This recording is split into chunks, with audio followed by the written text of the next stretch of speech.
Hey, yeah, guys. So today we are doing another SAT maths question, and so difficulty for this question has also been set as hard. So let's see a circle in the XY plane. So the first step in the solving maths problems is to visualize it. So just see, we have gotten a circle, right? So let's just make a circle first. Okay, in the XY plane. Okay, so it's somewhere in this XY axis. This is X. This is Y. Okay, as a diameter. So let's say this is a diameter. Okay, as with endpoints. So let's say 2 comma 4 and then 2 comma 14. Got it?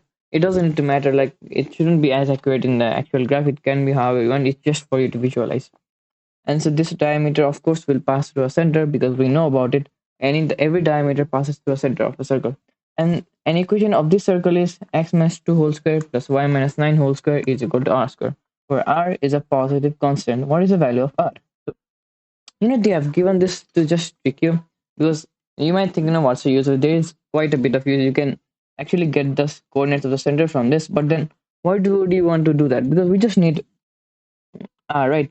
And we know in a general equation of a circle, this r here, or this constant square which is in the right hand side, is actually the square of the radius. So we just need this value here, and which means we need the radius. And we know for any circle the radius is half of the diameter, right? So what do you want? We want this length, the length of this diameter. So the length of this diameter means we want the length of this line segment here. So that means we just can use the distance formula. It's going to be x2 minus x1 whole square plus y2 minus y1 whole square.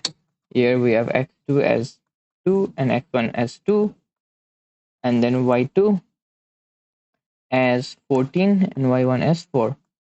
So solving this, we have 0 square plus 10 square. That's gonna be root under 10 square. That's gonna be 10. So diameter is 10. We just got it. So radius is half of the diameter. So half of 10. That's going to be 5 units. Because we don't have any units here. So this is your answer. Radius is 5 units. Sure. So there was another way to do this. Actually, it might be pretty somewhat simple for some guys, but then if you can figure out it from the general equation of a circle, it's better to follow my previous way. Okay, so from here we know that x minus h whole square plus y minus k whole square is equal to r square is a general equation of a circle, right? Where h comma k is the coordinate of the center, right? So here what is h? H is 2, k is 9. So 2 comma 9 is the coordinate of the center, right? So if you just find a distance from the center to one of the endpoints, it doesn't matter which one, above one or below one. If you find the distance there, then you can easily find the radius, because that distance is going to be the radius, right? So it's just now, let's say we take 2 comma 14, so it's 2 minus 2 whole square plus 14, so it's 14 minus 9 whole square. That's going to be root under 5 square, so that's going to be 5. Yeah, pretty simple, right?